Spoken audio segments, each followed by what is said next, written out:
Welcome to the first Soundtrack Your Life live stream. I'm Ryan Pack, I'm Nicole Barlow. and today we have Erin Marlow of the It's a Fandom Thing podcast and Jenn Owens of the My Streaming Bubble podcast. They've both been guests on Soundtrack Your Life. Erin was our guest for Natural Born Killers, and Jenn was our guest for our Can't Hardly Wait episode. Welcome back, Erin and Jenn. Hey, thanks for having us. Yeah, thank you. Synchronized. We are brain twins, Yep. so you know. You truly proved it. That was Olympic level. Thank you. We've worked very hard on that. We did. Yes. Yeah. So, today we are going to talk about Season 4 of The Bear, which has been out for less than a month. We decided to live stream it just in case, we didn't want people who listen to our podcast to accidentally hit play on it and be like, I'm not done with The Bear, because we're going to talk spoilers. So this live stream has no sponsors, so if you want to sponsor us, hit us up, soundtrackcast@gmail.com. I'm going to make up a sponsor for today. This episode is sponsored by DocuSign. Do you want to listen? Do you want to live rent-free in your business partner's head? Send them your partnership agreement via DocuSign. It was amazing. With your current partner agreement, struggle with people that don't know how to access their emotions. Yeah. Can help. Thank you so much, DocuSign. Yeah, if they're not paying the bear to be placed in the show, I know. the bear should retroactively charge them for advertising. Yeah. I mean, it's literally been a character over the course of 2 seasons now. Yeah, kinda. It is. It really is. If we're talking about things that are frustrating about this show, if I have to see that goddamn partnership agreement one more time, I will scream. I will scream. But the cut to the partner agreement. Yeah. I call it Chekhov's partnership agreement. By the end of the show, it should kill somebody. It should. Me. It's literally the same thing as the blender from White Lotus. That one went over my head because I haven't watched that yet. A whole list of inanimate objects in TV that have been prophetic inanimate objects in TV. The most menacing inanimate objects on TV. That's at least 2 that you're like, Kind of love it. I'm Yeah. here for that. Yeah. Do that. this is why we have such a huge live stream right now. This is why.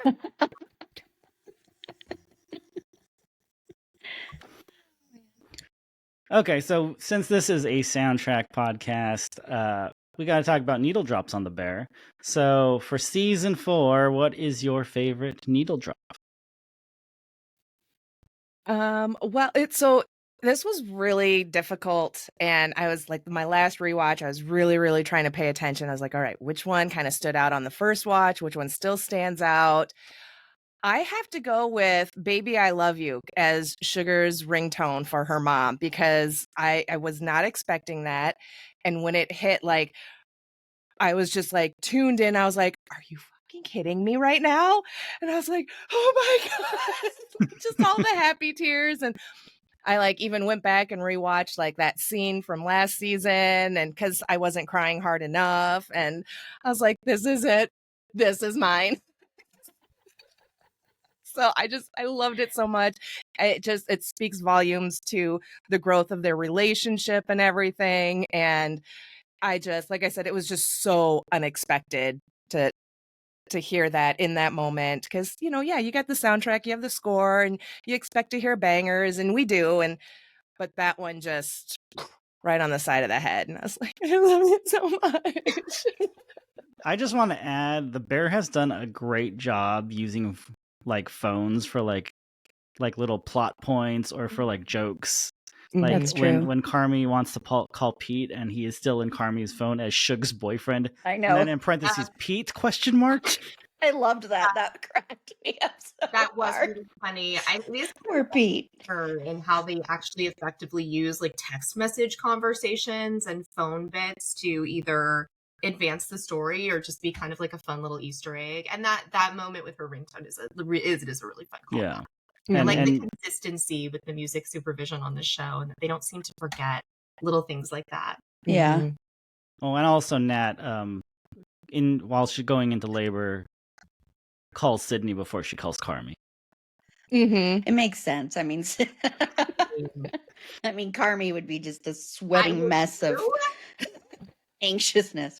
Well, and kind of a callback in season 4 when she brings the baby to the restaurant. She first gives the baby to Marcus. Yes, yes. I noticed that. I was like, this is yes. I was so happy for her. I love it so much. Carmi really brought I'm not a baby person to new levels in the last couple of seasons. Mhm. Yeah, truly not a baby person. No. He forgot there was a baby. Which baby? And know. I was so ready. I was like, Tina really needs to beat Yeah. his ass right now. Because the look she Tina's gave him, I mean, she face. called him Carmen. Not Yeah. Jeff or Jeffrey, but she was like, Carmen. Like, Ooh. you're in trouble. Yep. So Erin, how about you? Do you have a favorite needle drop from this season of The Bear? I do. And this was also hard because one of my favorite things about this show is the music. The music is so perfect. There's a whole Spotify, you can see they keep adding to it for every season. And it goes in order too, just to let you know. Mine is Eddie Vedder's version of Sooner or Later in episode 9, when Carmi, after he's had that conversation with his mom, which makes me want to cry just thinking about it. And when he's going first to his mom's room and then he goes to his room and looking through everything. And I don't know, there's something about it where it's like there's this different kind of peace with Carmi in that scene, where it's almost like he's not afraid to look back and to go into this home that he's been terrified of for so long. And just the quiet chords of Sooner or Later, that version, and Eddie Vedder's voice just fits that so perfectly. Love that whole scene. Mhm. Even with the stupid green sweatshirt. Yeah, from it's like, why Claire. is that in his room? It's nice to see him make, the chicken from French Laundry without any Yes. kind of evil Joel McHale trauma. Mhm. No, that was Yeah. Thomas Keller. That was Thomas Keller. Oh, is it Yeah, Tom? that was a different one. Yeah, but I keep forgetting that it's 9 in the morning here, guys. Why didn't we do the live stream at 9 in the morning on a Sunday? and I love the line in there where he's like, when Donna's like, you have to wash that in the sink. And he's Right. like, no, that's how you spread salmonella. And I know, like, people have been told for years to like wash chicken in a sink, and everybody's like, no, you never do that. Mm-mm. Mm-mm. Yeah, I can't even cook, and I know that. I was so happy for that. I was like, so can people please stop washing their goddamn chicken? Carmi says you don't wash your chicken. It made me so happy. I was like, thank you. Yeah. Yeah, I was going to bring that up at the end. I was like, is there anything you've learned from the show culinary-wise that you now apply into your life? And possibly not washing the chicken is hopefully up there. Yeah. Yeah. Yeah, you just get a paper towel, a little bit of water, and you just clean it that way. Instead of Yeah, I having don't do salmonella that. spray everywhere. Well, I mean, you don't have to, but Yeah. Yeah. if it's got like blood all over it, that's what you do. Sure. I'm just picturing like this piece of chicken just drenched in blood. And I'm like, wow, you're getting really fresh chicken there.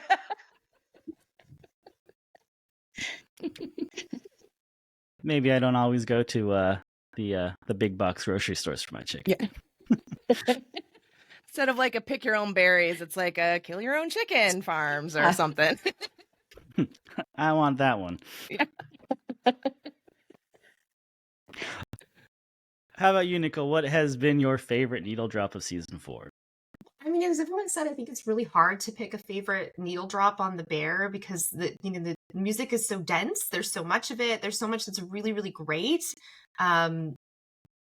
I kind of like the mode of the bear where it's consistently a little bit more like ramshackle, a little bit more like, I don't know, Midwestern feeling. And so I love that they've used Wilco 6 times on the bear. Mhm. Like, this is the 6th time that they've used a Wilco song on the bear. And this season it's a live version of I'm Always in Love. My one frustration with the playlist that they put on Spotify is that sometimes they'll use a live version of something, but then the playlist will have the album version, and it drives my brain crazy because I'm like, no, this is like Yeah. some kind of like off version that they're using, and that is like super cool. And I like that. It almost sounds like diegetic, like it's something that would be like on a radio in the kitchen, and it feels warm, and like, you know, some of these like more tender moments that happen between the characters, I think are really well supported by that. So kind of like in the same way that Eddie Vedder's song like slows things down, same thing with I'm Always in Love. And I love that song. So that one was a highlight for me. But it's very hard to choose. You know, I also really So liked hard. I liked Carmy walking around to Paul Simon, having his little like graduate moment looking at Frank Lloyd Wright architecture. Mhm. Yeah. Yeah. The scene that so many people online complain about. Like, I loved that scene. Quit though, because now that he's quit that bitch, like next season's just gonna be him walking around looking at stuff. Yep. No. Get Go to comfortable. museum to museum. Get comfortable with unemployed Carmy. He's totally gonna be like Ferris Buellering around Chicago. You know, it's funny because on the Bear subreddit, people are like, "Oh, you know, that's foreshadowing that he's gonna be like maybe an architect." And so many people have been like, "He's so fucking bad at math, he can't be an architect." Oh yeah, he would. Oh my gosh, the apple scene. She's like, we have these apples. And we don't need apples. What about fennel? We could get fennel. It's relatable to me. That's me trying to split a bill at a group, you know, like a group tab. Mhm. Like, I get it. I understand. But no, Carmy's not going to be an architect. Carmy couldn't even be like a tour guide. Oh God, no. I mean, it's a very long list of things that he can't be, for sure. Like, it's long. It can't be, shouldn't be. No. Yeah. Just collect that unemployment check. Mhm. Well, he won't even get an unemployment check, though, No, he's will self-employed. he? Yeah. Just hang. Just hang. The only unemployment money he's Do not getting hang with is Claire. that money that Nat gives him when she hugs him goodbye. Mhm. That's his unemployment. Yep. Charity from his sister. He starts living with like Pete. I mean, not to like get too far ahead of ourselves, but there needs to be like a Richie and Pete buddy comedy. I'd watch it. Like, you know, Bear Shorts or something. Yes. You know? Just like the adventures of Pete and Richie. Because I think the show has definitely foreshadowed that they should be best friends, but like Richie's just like too cool for it. He doesn't want to accept it. Because they love the that same director. What's his name? This is gonna bug I can't me. remember a director that they both love. I'm like, I just think of Richie as the big movie person, but Well, Richie and Unc were talking about the director for Omen.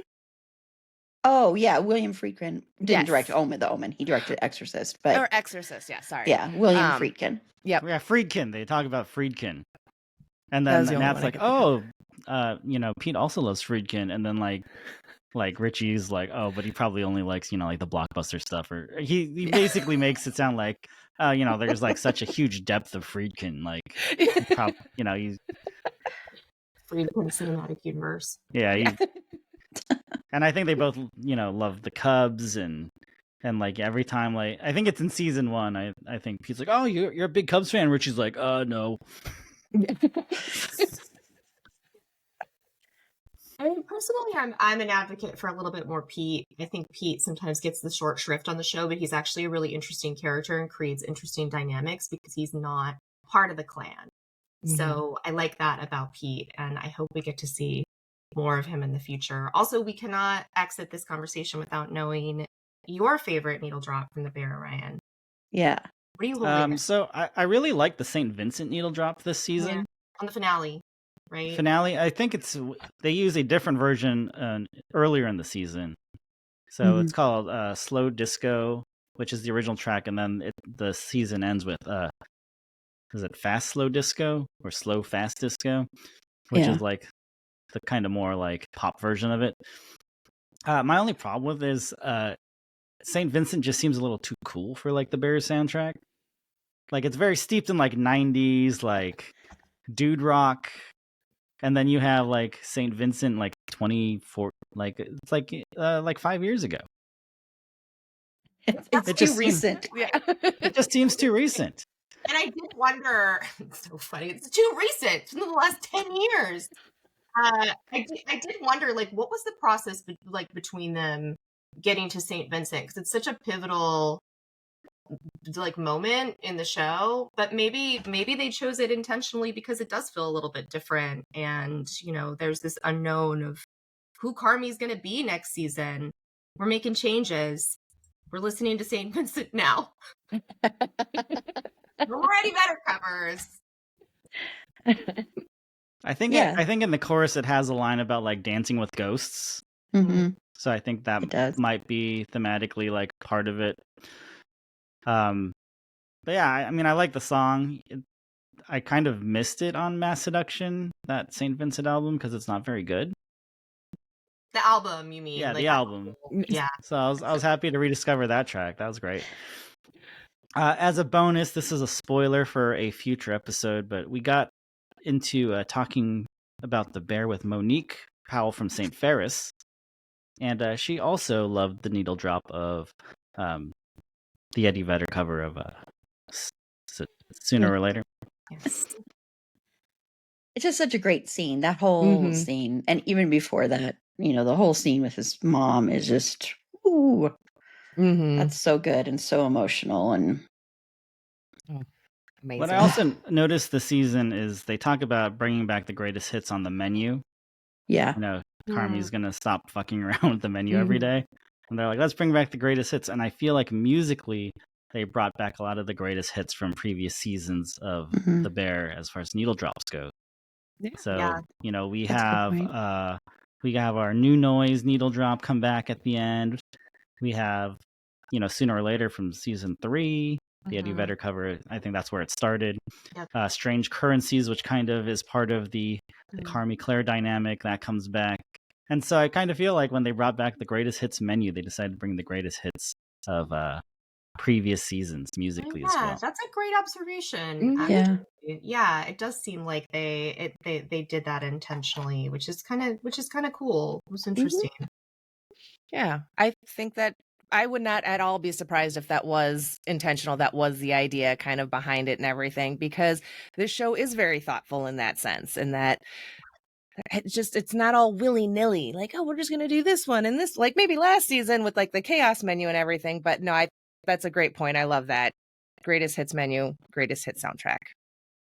Well done.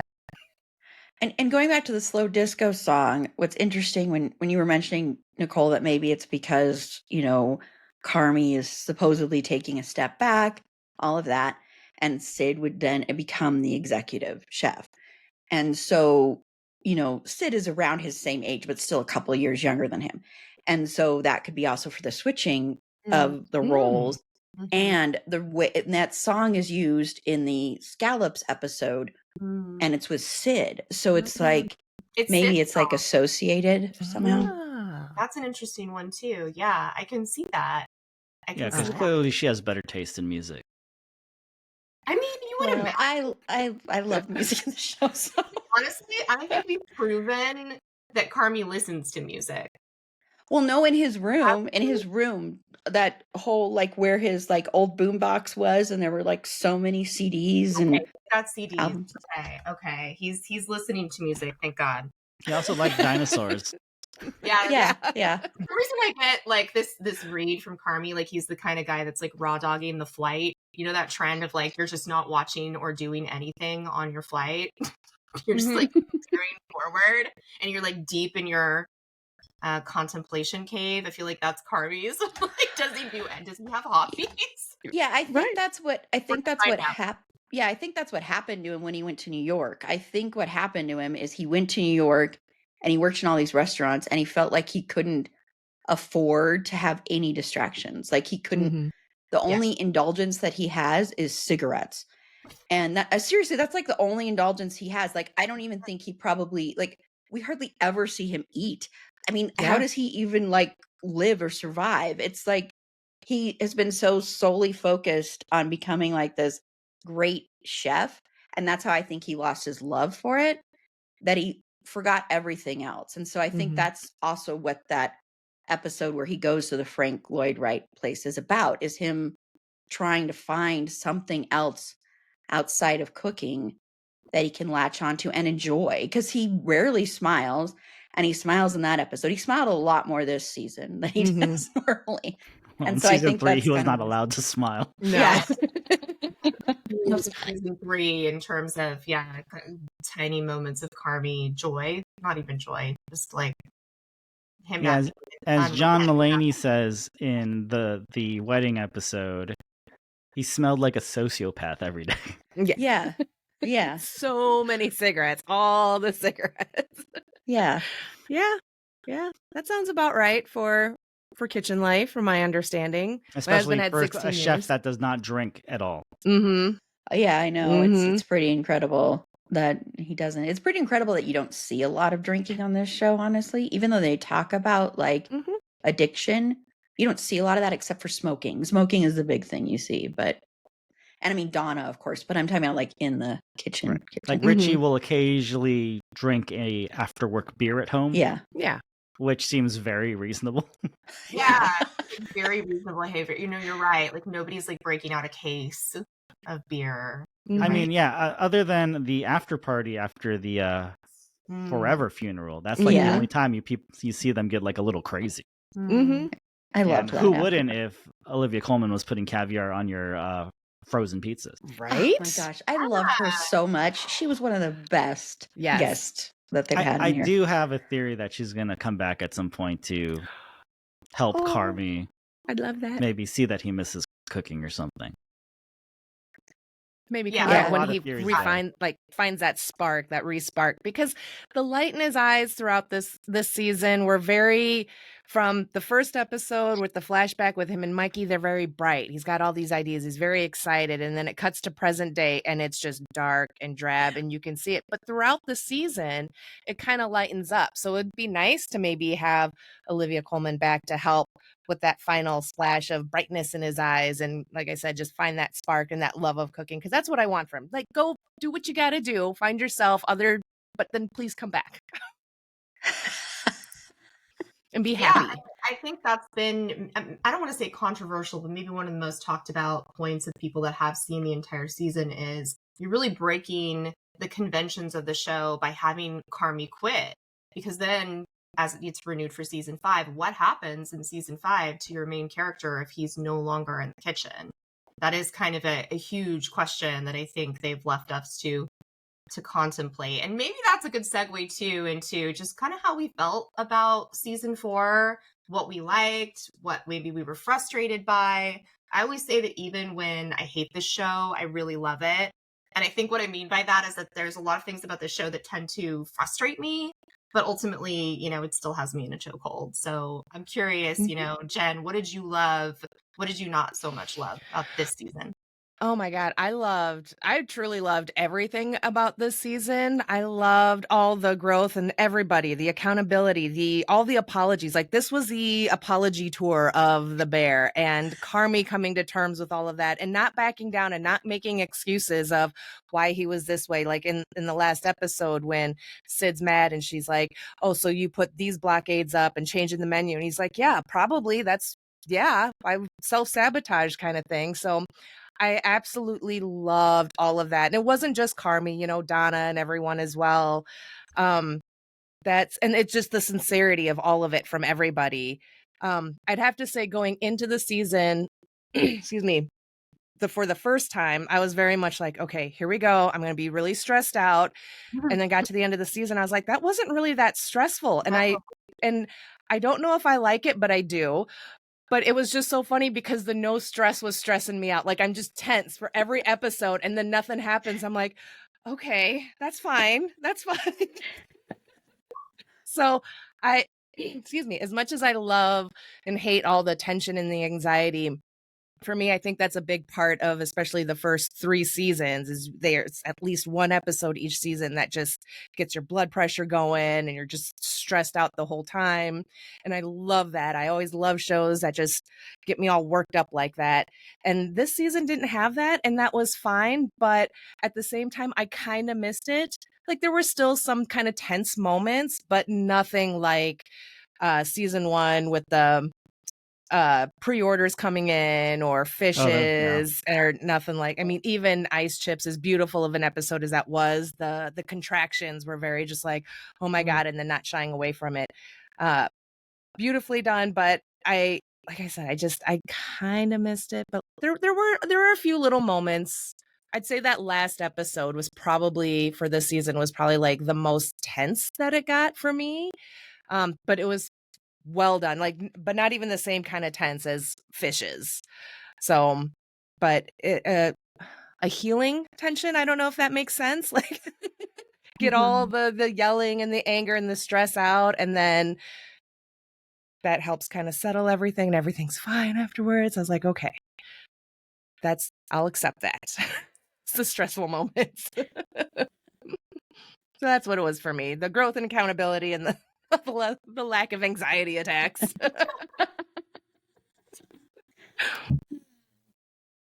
And Erin, what about you? What were you loving about this season, and what were you like, meh, I don't know? Oh, I have to say, I have very little complaints about this show in general. This show, like, I just started watching this show like in April or May because we covered it on my podcast, and that's the only way I end up watching shows is covering them now because of time. And I just fell in love with this show so much. And one of the things I really, really love about this season, and I'll try not to get emotional about this, but the reason this show has really, really, really affected me so profoundly is my dad passed away like over a year ago. And my dad, my dad's family is all from Chicago and everything. And I hadn't seen my dad in like over 20 years. And there's been a lot of like, dealing with like forgiving my dad and having a whole different context of my dad after his death. And I went out there last year and everything and saw his gravesite. And so this whole season to me has been so heavily fixated on parents and dads with Marcus. And then Donna, to me, like I kind of am seeing that through like my dad. So this season for me has been like a very personally healing one. Like Marcus not showing up when his dad was there, I was like, oh my gosh, I understood that because when I wasn't seeing my dad for that long, when my dad disappeared again and vanished, I was like always scared of ever seeing my dad again. And now looking back, I'm like, it's different. It feels different now. But that whole part where Marcus isn't sure he's going to go in there, isn't sure he wants to see his dad. And then when Marcus is named best new chef and when he texts, that was just started making me cry because it was just so incredible. And the whole scene with Carmy and Donna, and especially watching Carmy, because Jeremy Allen White, this is like one of the best performances I've ever seen on television, period. But just the way his hands are just like this and his eyes are just like welling up with tears and he's trying to hold it together. And he wants to leave that room so badly. He does not want to be there, but he makes himself stay, which is part of his journey, his healing journey. And hearing his mom like come close to apologizing, I think she's going to backtrack. I don't believe a lot of what she's saying, to be honest. Sure. But just him being able to hear that was, I don't know, from a personal standpoint, it was very, I don't know, healing in a way, because I think the best art can heal you and can affect you in those ways. So I don't have much negative stuff to say. Yeah, I think this is a calmer season, and I think it's not as stressful. Even with that clock ticking the whole time, it still is not as stressful. No. The one thing that's frustrating, and this is just going to be a silly thing, is so I now am a Sid Carmi shipper after the last episode of the season. Ooh. Well, that's Oh. interesting. And What shifted? please don't shame me for this, okay? Seriously. Shame you for this. I'm talking to Jen. Just Little. No. Well, Jenn is just But- a Claire eraser. Yes. But it's frustrating for me because this show is never going, I don't think the show will ever put them together. And I think a big reason, honestly, the show will never put them together is because I think they're too afraid to do that, honestly. Mhm. I think there's a lot of other undercurrents to that. But so that's frustrating because I always shipped them as like these platonic soulmates. Mhm. But then with that scene, it just like there was something deeper in that. And so then that's just frustrating only because I don't think it's ever going to happen on the show. So it's frustrating where I'm like, I'm going to be shipping these people and it's never going to happen. I'm going to have to keep seeing the manic pixie dream girl Claire there all the time. And I didn't like her before this. It wasn't like this was a new thing. I wasn't, and it's not against the actress. It's just, she is the most underwritten character in this whole show. Even Franny Fack is better written than Claire. It's seriously, she's like her whole purpose, Claire's whole purpose is to be a love interest for Carmi. And that's just so icky to me. And I'm not saying that as like any love interest other than like now Sid would be that way. I'm not saying that at all because I also think Sid and Luca would be fire together. But I just think like I don't know, she's so like everybody says Claire is so amazing and you don't really see that. Yeah, she was there for Sid with the heart attack, but that was still kind of like okay. It's just like everybody says how great Claire is, but really it's just people saying it and you don't know her. Like you know nothing about her. Yeah. Frustrated by Claire in different ways, but for a lot of the same root reasons. And I don't think it's the fault of the actress, but I do think it's the fault of the writing that they are making her more one-dimensional than they should be. That whole scene in the hospital was so Grey's Anatomy to me. I was texting Ryan when I watched it because I watched it after him, and I'm like, how small is this hospital? Like, Yeah. What kind of doctor is she? She's just a TV doctor. What's she doing commenting on her father's heart attack? Like, what is happening right now? What kind of like medical drama have I like suddenly primetime medical drama am I in right now? Yeah, because sorry. No, please. According to the show, she's only met Sid once. And I don't think she was like, what's your last name? Oh, this guy's got the same last name as you. That must be Sid's father. Like, it's, you know, like, it's just a lot of like convenient, like, oh yeah, of course I was working here at the ER and the patient that was admitted to me is Sid's father. And I'm going to immediately recognize that Sid is there and I'm going to comfort her. Like, it's very like, oh, like I'm just a TV doctor, right? I'm just on Grey's Anatomy. Like, it's also quite awkward, whatever your problem is, I'm the specialist of that right now. There's an unacknowledged awkwardness too, right? Like, hey, remember that time that your boyfriend, my like boss and partner, locked himself in a freezer over you? And that happened, and then an entire season happened where he was just an unrepentant asshole to everyone around him because you broke up. Remember that? That was weird. But thank you for being here.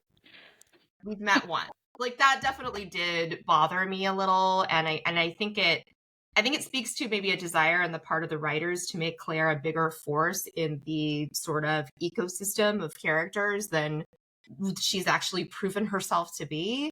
The wedding episode was the same way for me. It's a very similar frustration where I'm like, how many people are at Britta from Community's second wedding? Did everybody got an invite? Everyone in Chicago is at this wedding. I have a lot of issues with that episode. Like, I enjoyed the episode. I did too. But I love that episode. I have notes. There's so much in that episode that just frustrates me. Like, do Marcus and Chester need to be at this wedding? Like, they really forced them into the wedding. Oh, I worked for Frank a couple times and he fired me both times, but his mom invited me. Like, what?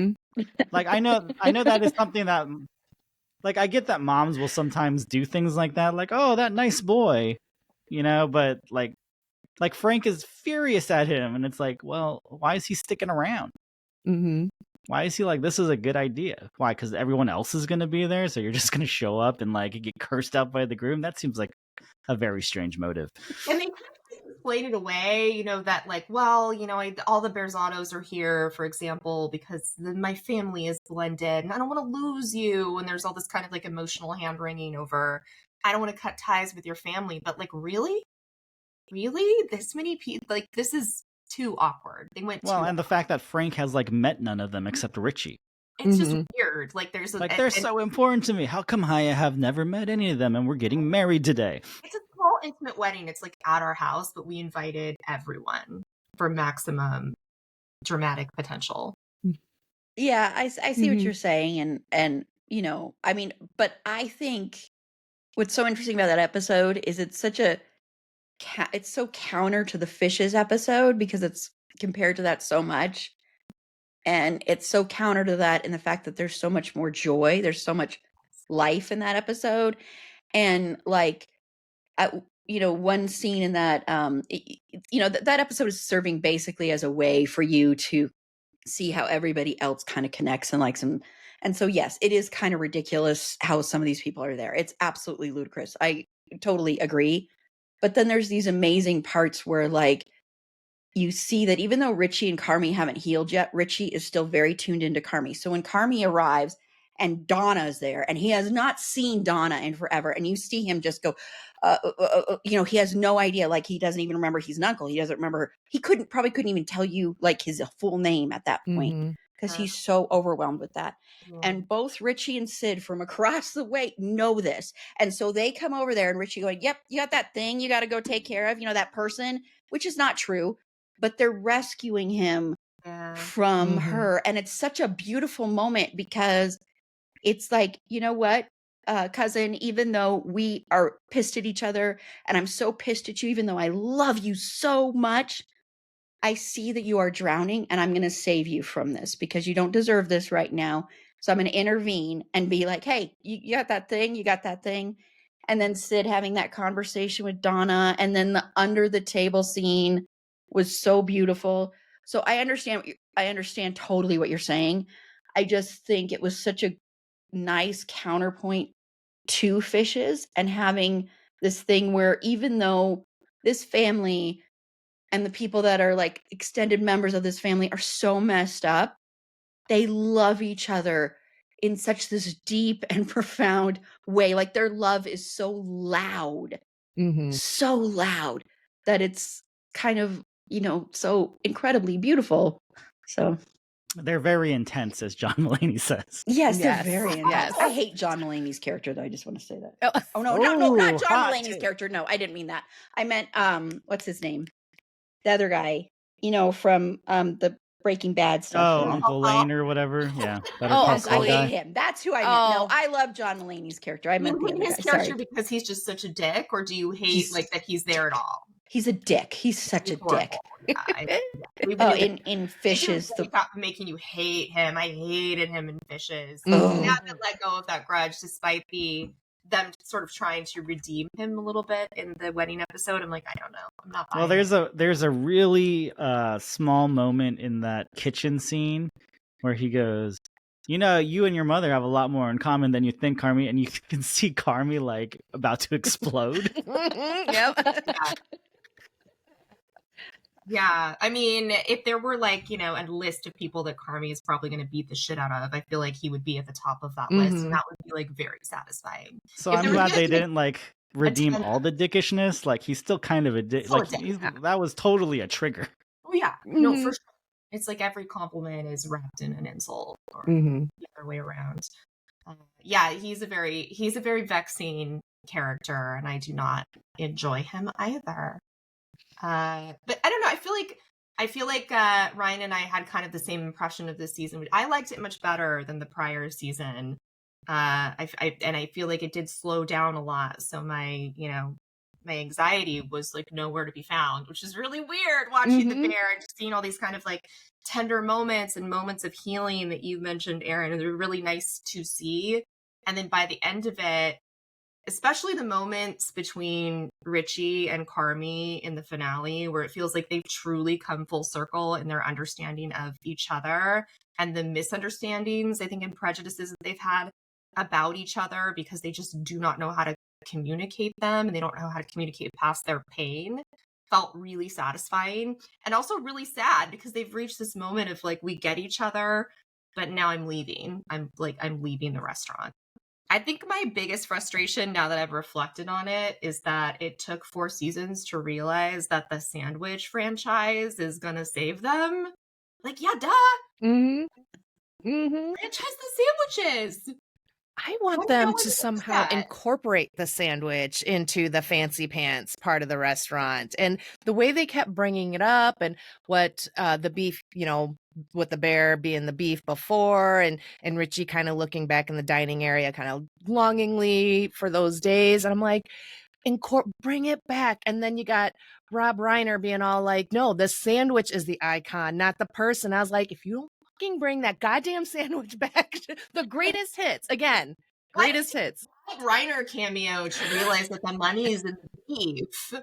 Why did it take that level of celebrity cameo for people?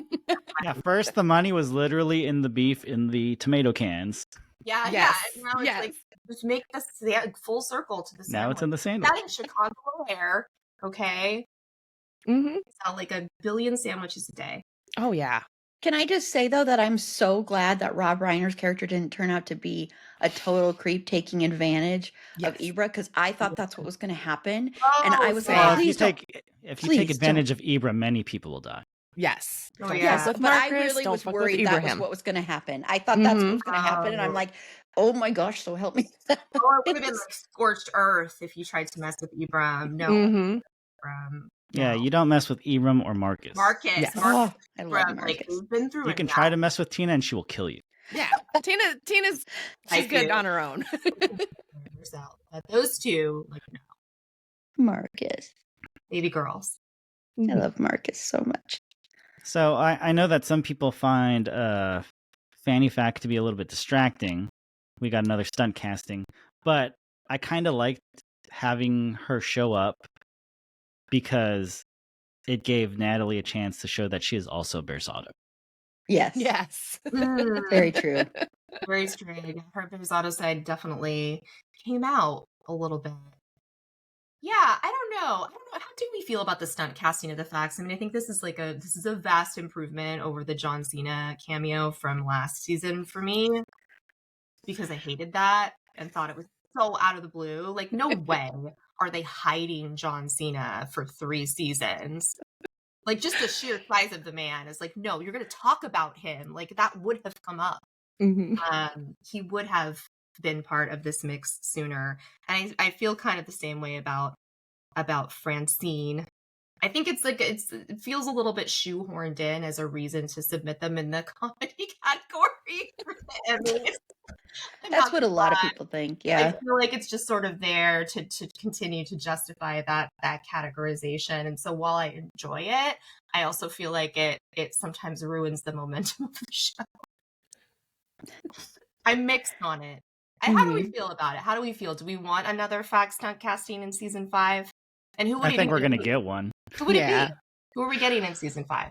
I don't know. How many more Facts are left? I'm imagining there's like a butt ton of them.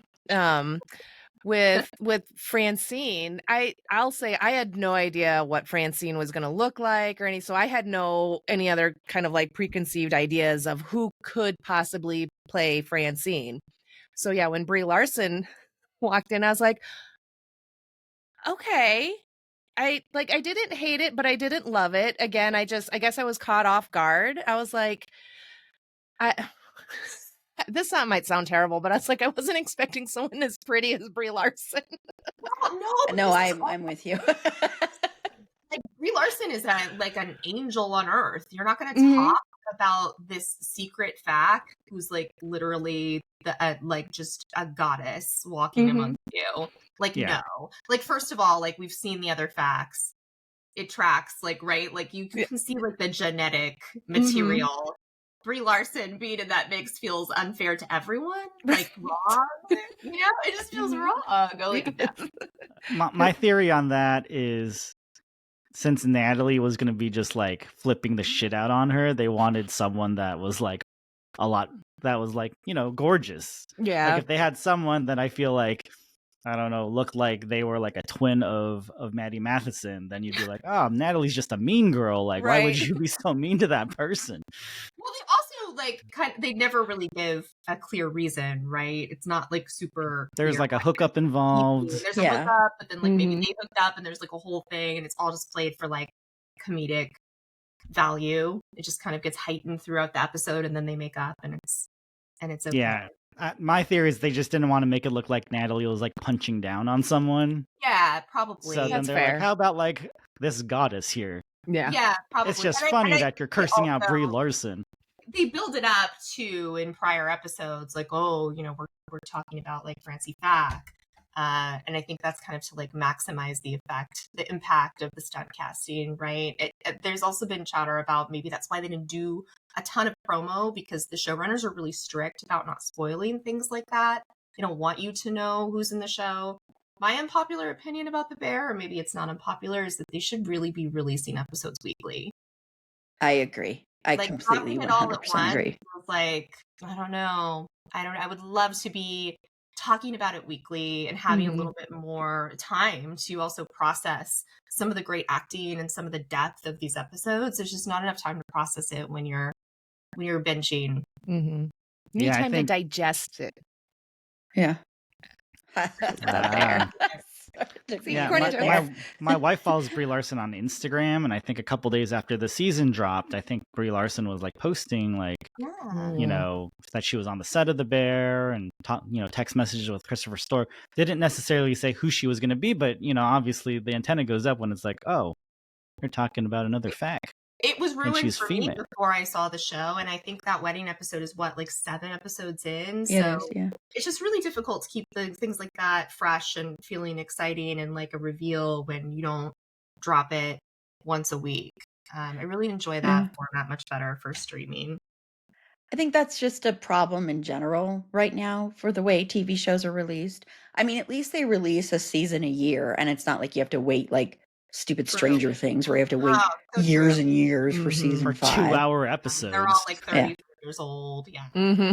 Yeah, I mean, at least it's not like that, but yeah, I agree. I think it should be weekly. I think it should have been. I mean, I think that would have made more sense than this, because then the hype kind of dies down so quickly, and then people forget about the show, or that kind of stuff. But Yeah. most of the episodes are like 30 minutes. Mm-hmm. Right. Yeah.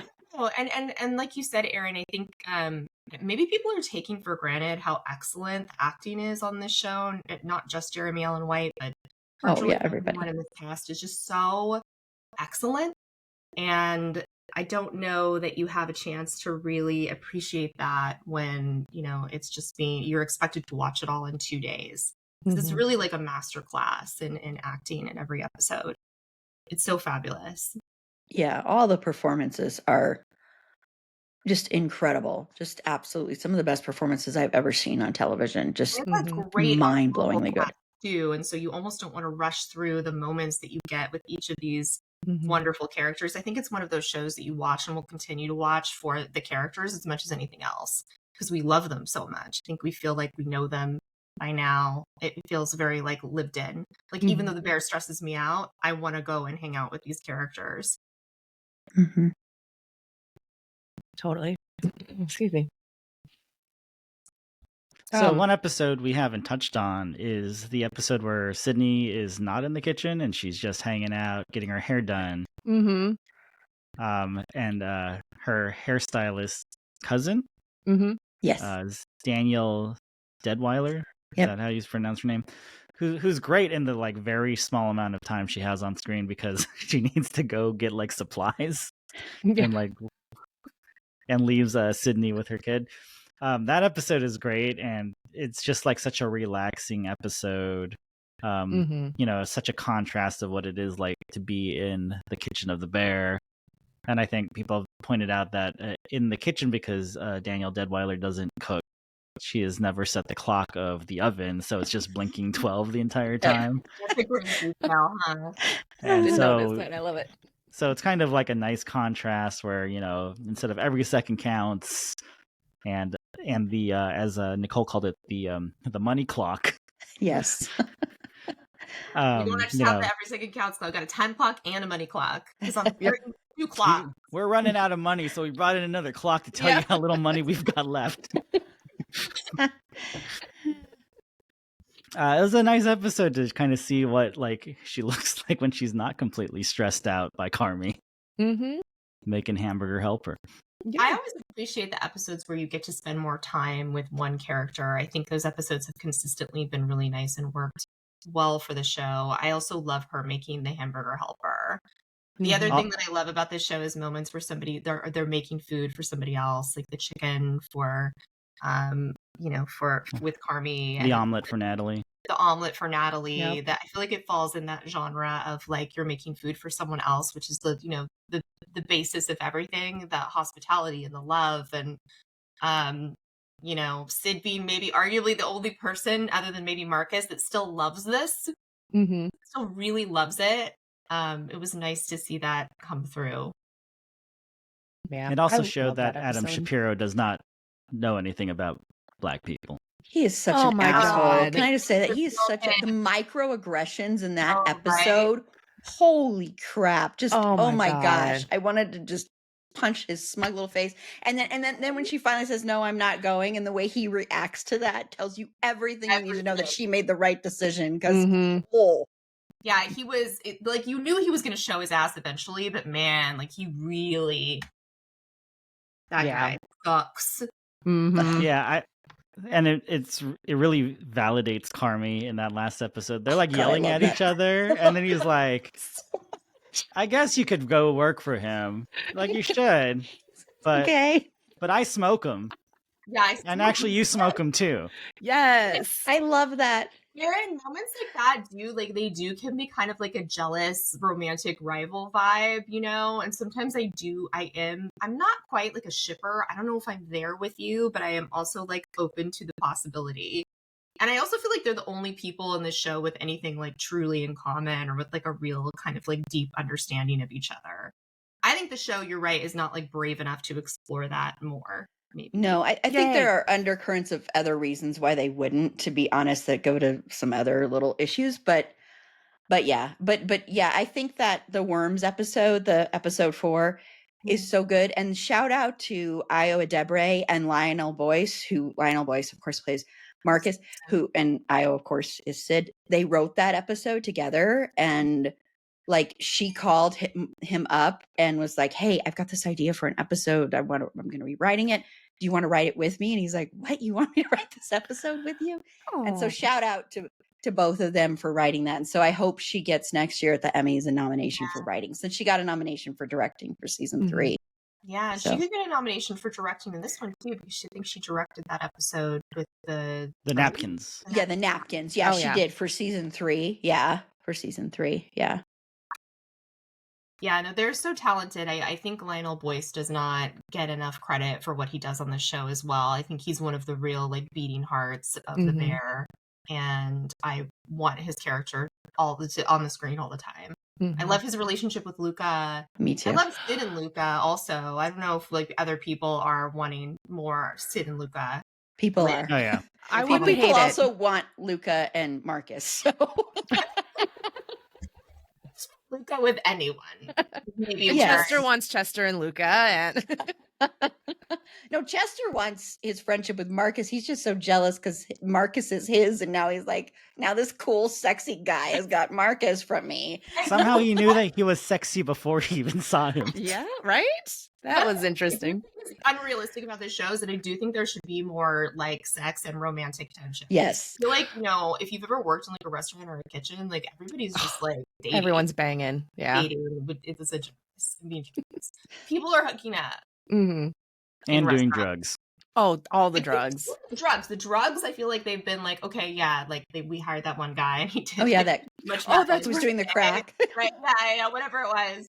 So that I feel like they've kind of touched on and acknowledged that, but they're not acknowledging you only get to hang out with each other because the schedule is so intense. And I feel like there should be more natural hooking up. There should be more hooking up on the show. And I'm confused why there's not. That's a great segue into Richie and Jess. Yeah. Yes. Oh my gosh. I approve. I approve. I love Richie and Jess. So I love Richie, too. period. So in the Richie's my season favorite. 3 finale, they go to Sid's apartment and they're all partying. The facts bring the keg. And you see Jess getting kind of flirty with Richie. She's like whispering in his ear. That's usually like, hey, let's hook up later. Yeah. But there have been no signs that they've done anything yet. No. And they're just doing each other's ties really, really seductively. So cute. God, they are so cute together. I just want Richie to have love and be happy. And as much as I loved that him and Sid are now more like closer and they're becoming friends. And I loved that he took her to the wedding. Yes. But I kind of was hoping it would have been Jess just because. But it would have been probably a really awkward date because he would have been so stressed. So it wouldn't have been great. Yeah, but I think that's why they've been slow playing it because they wanted him to not take her to the wedding. Yeah.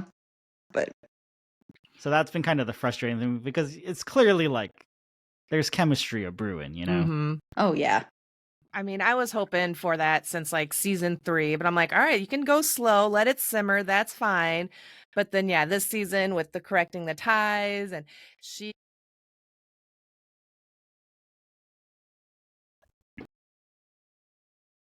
Oh, no. Uh-oh. Jenn, come back. Come back, Jenn. Just totally frozen. Uh-oh. Oh, man. Now we're never going to know. We're going to have to guess.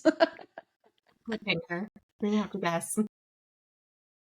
Maybe we can just talk. We can just fill the airtime of and like how much we don't like Claire. Oh, gosh. Yeah, I think there needed to be an episode, like a Fishes sort of episode where Claire is introduced, where you kind of understand that she has all these connections to the family and stuff like that. Because it's kind of hard to figure, like, I guess Tiffany, who's Britta, used to babysit Claire. Like, it doesn't really make sense why Carmy has the sweatshirt. Like, it's all kind of blurred, so she just kind of shows up and is like, oh, I'm in love with you, Carmy. And he's like, oh, really? Because I was always in love with you. And like, that's kind of how the relationship starts. And I feel like there needed to be like like this wedding thing where like you can kind of see her like as part of this clan somehow, instead of like just dropping her into Carmy's life. Yeah. That's what, and I'm not saying that just as a shipper. I'm just saying she's just so annoying. No, I agree. Hi, Jenn, and I think they just needed to kind of introduce her in a different way where it made a little bit more sense. But you were talking about Richie and Jess and the tie. I think that's where you were at. I loved their interactions this season together, kind of slowly building up to that. Him coming clean about, being more open with his feelings and everything about Mikey, and then him being like, did I overshare? Was that too much? And she's like, I asked you questions and you answered them. And I think that helped Richie a lot. And I think that also plays a big part in him being so open and honest with Carmy in the finale, rather than maybe being more like a season 1 Richie kind of reaction where it's more explosive and defensive, where he was more open to be like, I thought you resented me. So I loved the openness. I love what Jess brings to the table for Richie. And I do ship those two. So I approve, Erin. That is stamp of approval. It's quite all right. There's a lot of single people on this show that are not hooking up, and that does feel a little bit strange when you think about it. But they're also really stressed out, I guess, like all the time. But that's a good stress reliever. No, like I'm just like, no, the show should have like more hooking up. Like people are way too willing to be like, no. I'm not entertaining the prospect right now, which is weird. That's the series finale. That's what I was going to say. Like 5 weddings. Yes. All the facts. Everyone's hooking up. And I mean, Teddy's already getting some. Is that which fact? It's like one of the facts. Like Teddy fact. Yeah, there you go, Teddy. Yeah. Teddy, there's roommate. Yeah, and that scene or that relationship calls back to season 3 where where Neil and Teddy go to the hospital. Like, again, very television doctors thing. Like, you're not even supposed to be in here. Oh, we got to talk to you, Claire. You're the piece. Mm-hmm. And then she goes, Teddy, stop fucking all my friends. Fast forward to the season and Yeah, and then fast forward to the season. Carmy goes to the apartment. Carmy, for a second, thinks that, like, Teddy is fucking Claire. Mm-hmm. Yeah. Because he's in, like, a bathrobe and, like, Claire's not here. And Actually, then I think that's the best deployment of the facts, where there's like little moments of like mischief. They're just sort of these like sweet little mischief makers that show up every once in a while to like non-malicious. Mm-hmm. non-malicious. Mm-hmm. Right. I And don't want then, a malicious fact. they They're like, talk about their romance like it's a Disney movie, like Motocross. And I like how Carmen's like, oh, uh-huh. And I was like, no one understands that reference. Carmen's, oh, Yep. uh-huh.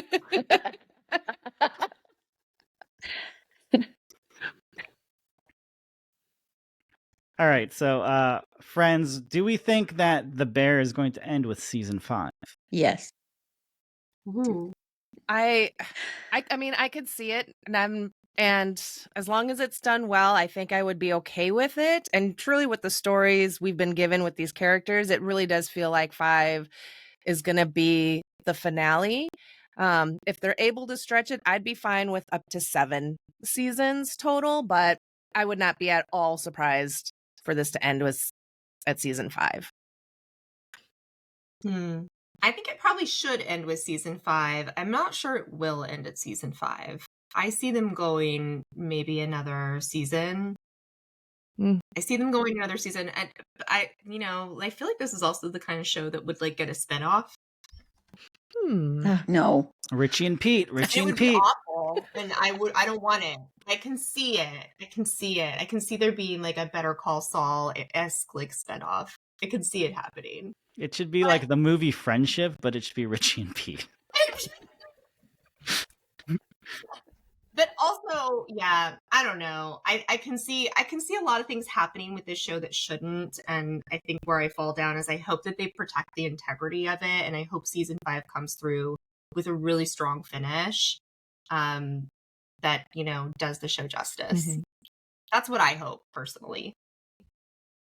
It just feels like with everything going on, Carmi's decision, again, I'm hoping they kind of shift gears with the restaurant.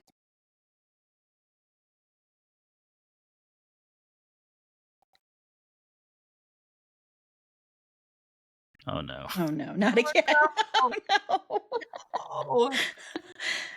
Okay, we can let Jen redo her answer when she Redo her answer, yeah. How about you, Erin? I do think it's going to end with season 5, but I totally get how it couldn't, because they'll just be riding this high and they'll want to keep going and keep going.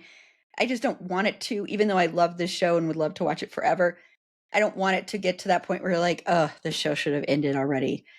And I do want to say, though, because we keep talking about how Carmi is quitting and Carmi is going. Carmi isn't going right away. So I think we'll actually see Carmi doing some stuff in the kitchen in season 5. And I think we'll see him struggling to pull back and to actually break away from the kitchen. Because I think Carmi's biggest struggle is wanting to be in control and wanting to control everything when it comes to the kitchen. And so I think he will see him step back and see him doing sketching, because he's an artist. That's really what he is an artist. And I think being a chef can be artistic. So I think we'll see him doing that and stepping back a little bit. And then Sid struggling with having to take control and dealing with like, well, I let my other business fail, so will I be able to do this? And yeah. And this partnership agreement. Will we see her finally sign the partnership agreement? And if you haven't signed your partnership agreement, DocuSign is here for you. Promo code. That should have been the last scene, as we just see it. Her click that. Yeah, sign. that should be the last scene of the Bear. Yes. Partnership agreement signed. Thank you. Yeah, I'm just glad. If nothing else, I am glad that they've wrapped up a lot of things that I felt like maybe made the momentum drag a little bit in season 3. Because let's face it, the will she or won't she contract signing did go on for a really long time. It's still not signed. Yeah. Like, you know what? You're right. Mhm. Technically, it's not. We still need to get one more document shot in the next season. But at least it feels, resolved, right? Like because it took a really long time to get that to not be a thing. And so I feel like the show can now move on to maybe some different territories in season 5. Different documents to sign. Mhm. Yeah. Amendments to the partnership agreement. More amendments. Well, there has to be an amendment because Sid's like, Richie has to be a partner too. So there's going to be another scene. You know what? We have to have that of like amended Now agreement. we get to see Richie's email with the partnership agreement to DocuSign. Richie going, how do I do this? I don't know how to do this. That's what I can see Richie doing. He's asking Jess how to do it. Yeah, how does DocuSign? Yes, Hey, and then that's hey, how Jess, they have you ever bond signed over a DocuSign? Late at night, they're sitting there with the computer, just the computer light lighting them up.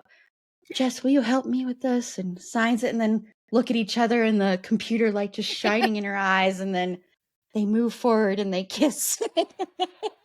I'm clicking the button, And but then it's not doing DocuSign anything. makes that noise of like it's been signed or something. Romance brought to you by DocuSign. DocuSign.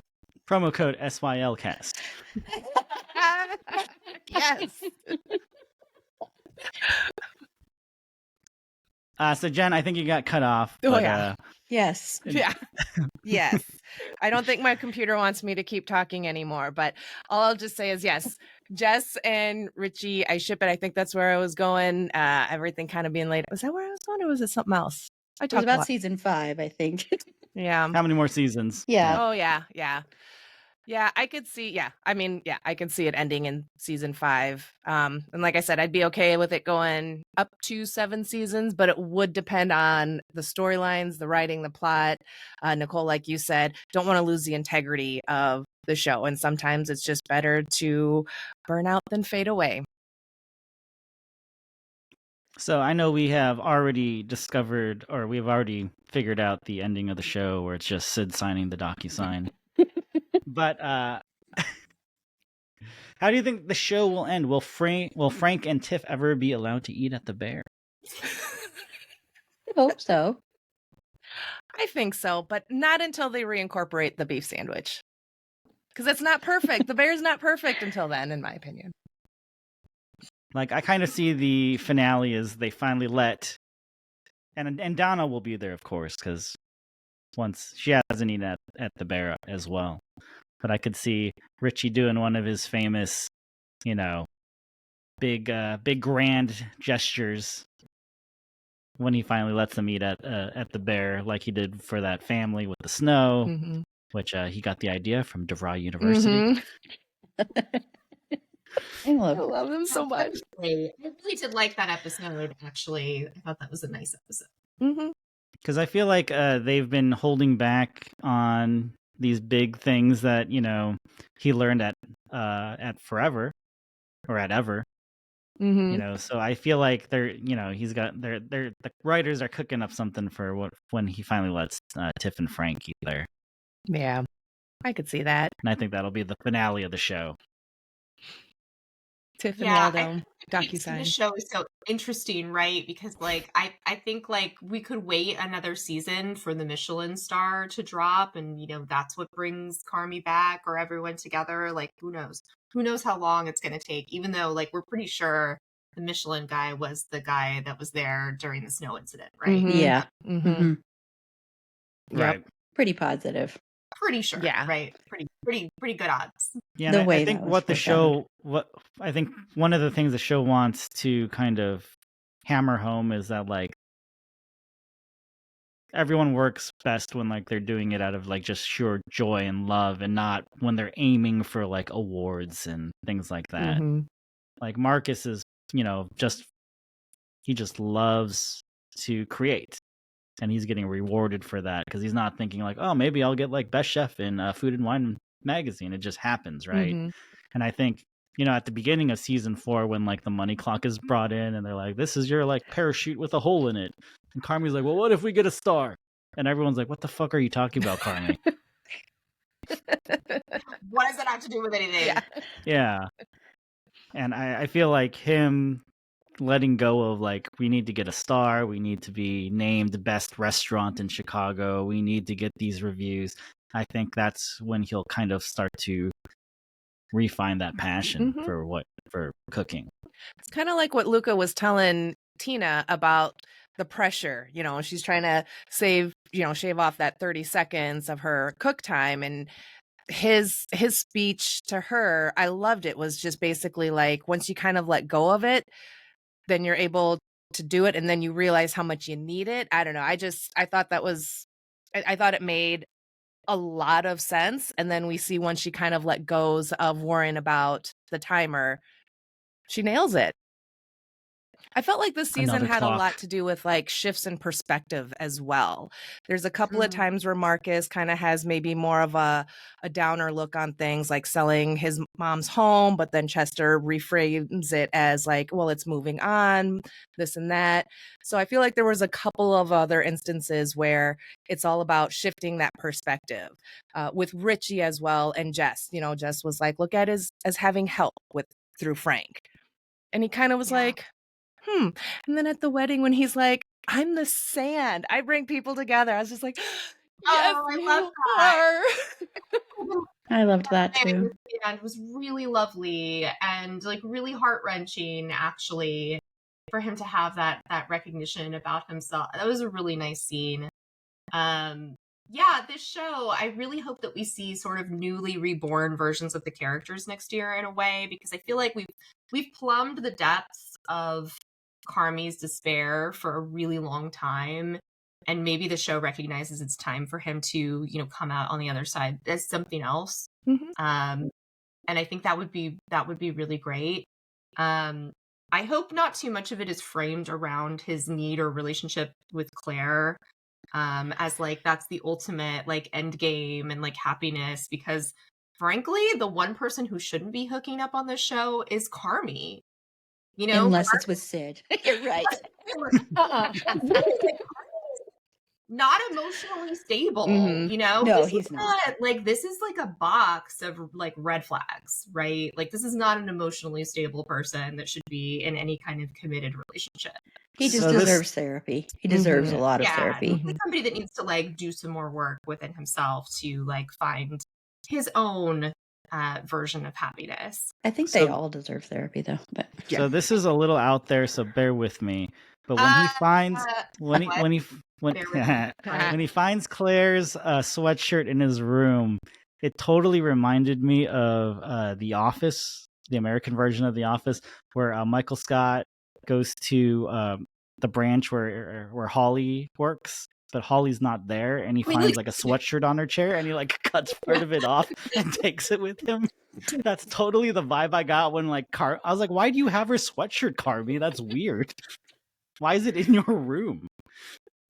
I don't even think he realized he even had it, of course. I think it was probably like, because he had that teen crush on her, totally flippant, not meaning anything, crush on her.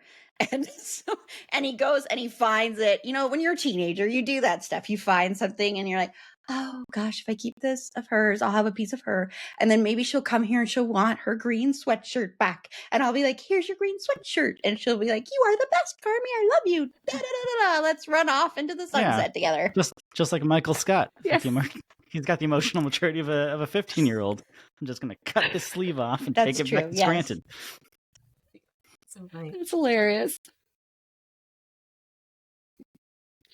It didn't seem like that nice of a sweatshirt. Just seemed like a basic sweatshirt.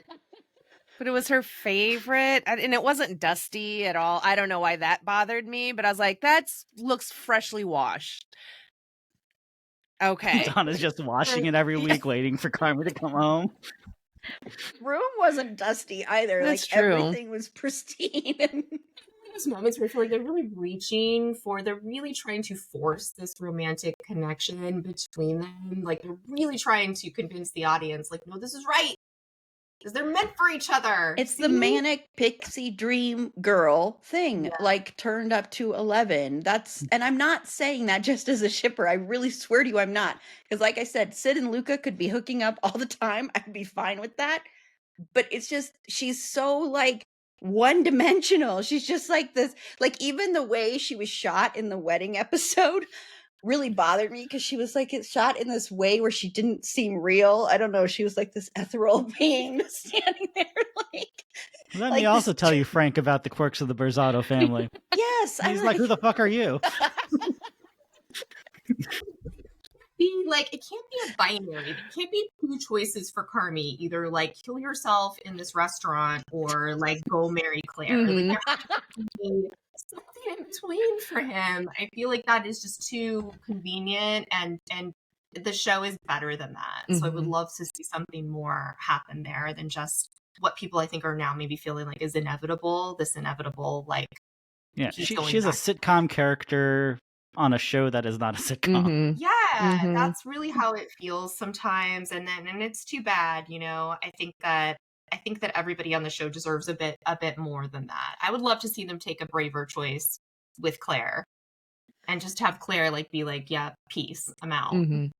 Yeah, I'm I think they should be. I think Carmi needs some time by himself to like be an artist. He's an artist. He's an Mhm. amazing artist. He should just spend some time doing that, connect with that part of himself, do that, you know, and then slowly somehow realize how much he still loves cooking, but find it in a way. Maybe he starts cooking for himself. Maybe he eats. Maybe he actually starts eating, and that heals him.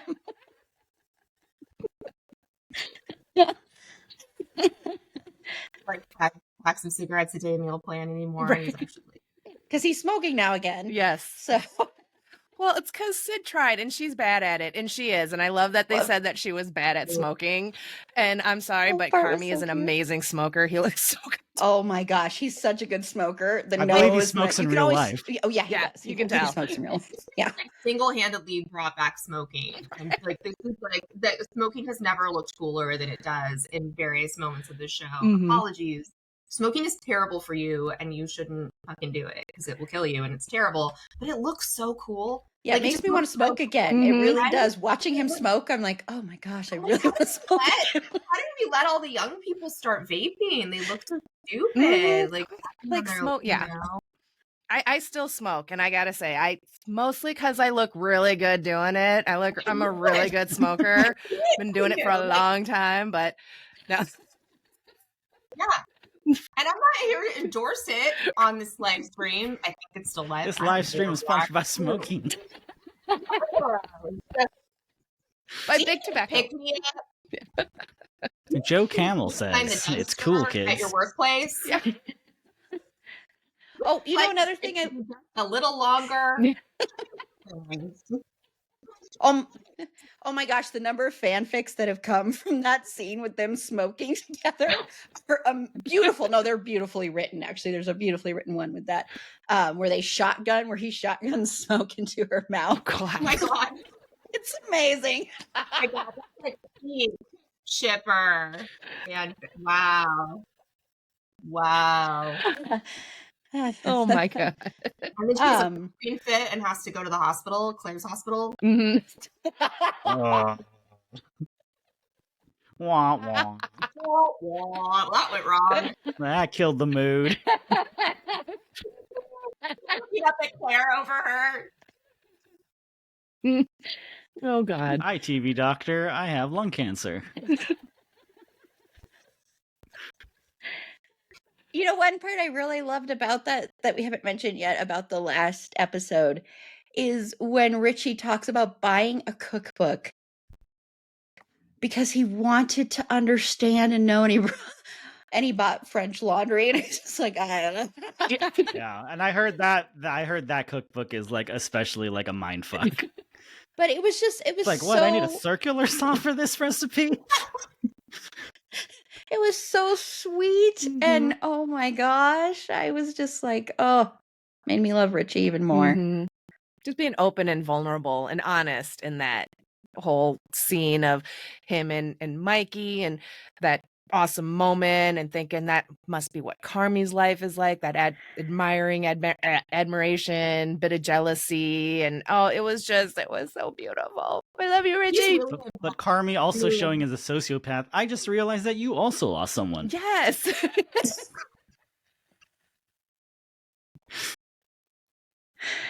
Oh, Richie, are you also grieving? Sorry.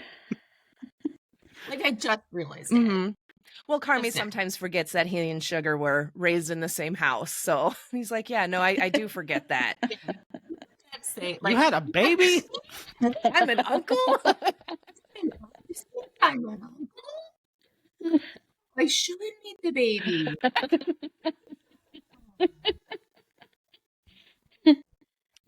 So a bit of a continuity issue I have with the show is when Sugar has the baby, the facts come to the hospital. But then when she brings the baby to the bear, she's like, don't touch the baby. Mhm. You're That's not right. allowed.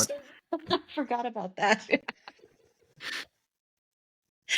They're like the only people outside of your husband that showed up for you.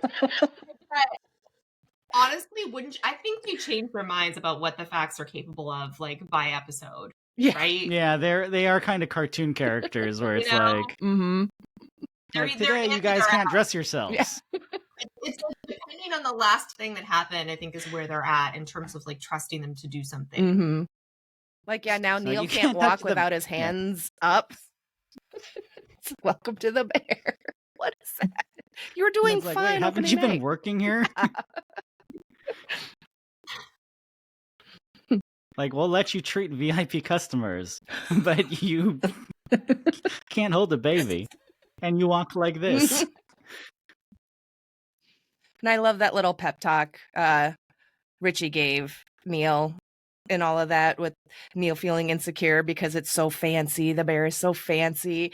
And I couldn't help but think kind of the same thing throughout this season, was that the bear is for like the rich folks of Chicago, and then the beef is for everybody else in Chicago. Yeah. And I was like, that's why they need to, like, I'm going to say it again, they need to incorporate the two, bring it in, because that is all of Chicago then.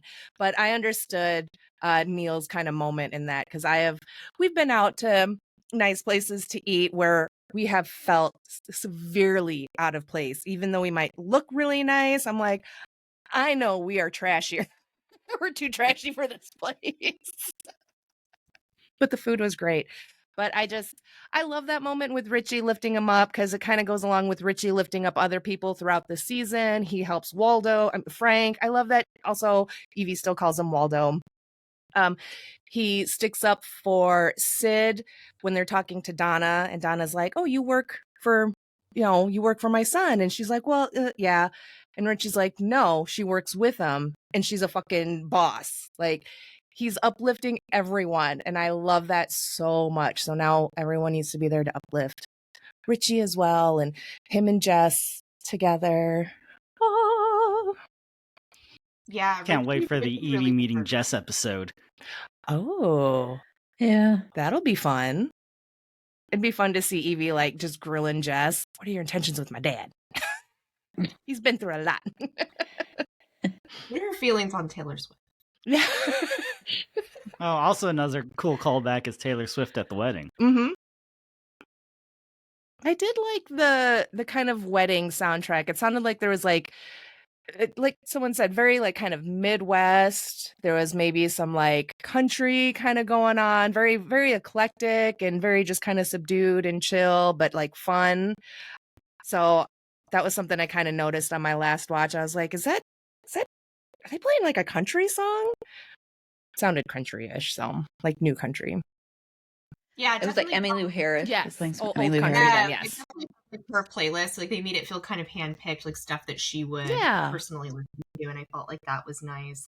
I also just want to say, I feel like Richie did remarkably well at that wedding, and any tension that they had set up prior to that, like maybe he's going to either externally or internally combust, because who wouldn't if they lost their girl to Josh Hartnett? That seems hard in and of itself. Mhm. And she begged him to come to the wedding. Mhm. Yeah, like it felt like there was a real potential for Richie to backslide, and then when he doesn't, it's when he's the sand, Mhm. that brings everyone together. It is a very nice moment. The bear does a lot of that unexpected stuff this season, where you really do, like, you kind of like wait for people to explode, and then they don't. Mhm.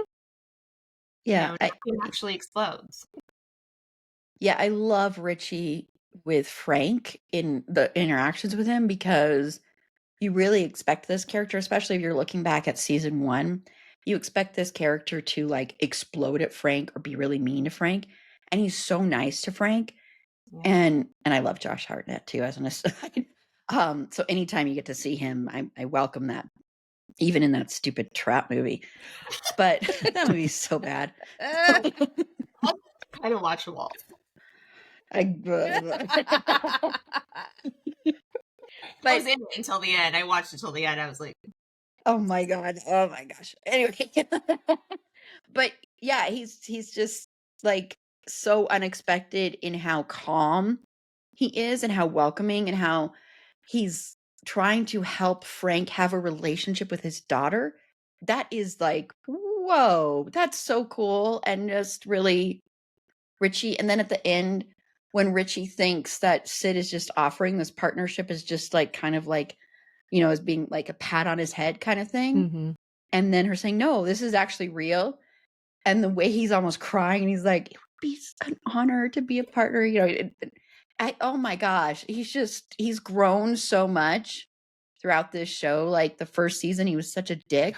The worst. And now he's like so sweet and I love him. And now he's in the Fantastic Four. Mhm. It's just fantastic.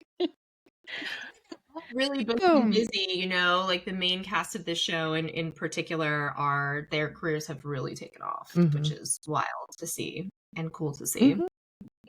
I can't wait for Jeremy Allen White as Bruce Springsteen. I'm sure we will cover that. That Oh. movie's gonna own me. So have me on to talk about it because I already predict that movie's gonna own me because Okay. that's one of my biggest, like, I love those kind of movies. I know Very people exciting. hate them. I love them. And it looks like it's gonna own me. Bruce Springsteen is like a spiritual experience live. So Yeah, Yeah. we have a friend that has a Bruce Springsteen podcast as well. So Oh, really? Nice. maybe we'll get both of you on there. I'll do 2 episodes about it. I don't care if it's good or bad. yeah, it's gonna own me. I already predict. I love it. Be my personality is gonna be that movie.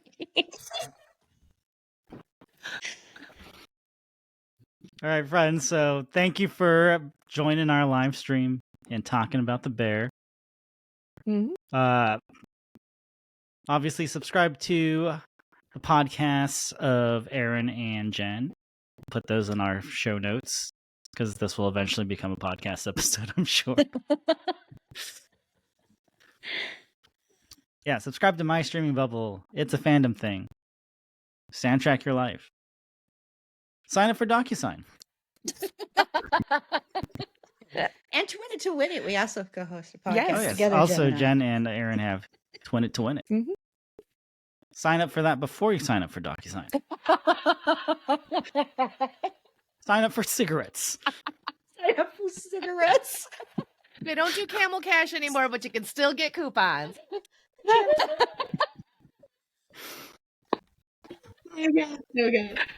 They should do a bear line of cigarettes. The bear cigarettes. Stop. The Don't. the Carmies are just Marlboro Reds. Just the harshest shit. Lucky Strikes, no filters. Sorry. Ugh. Who would be the menthol cigarettes?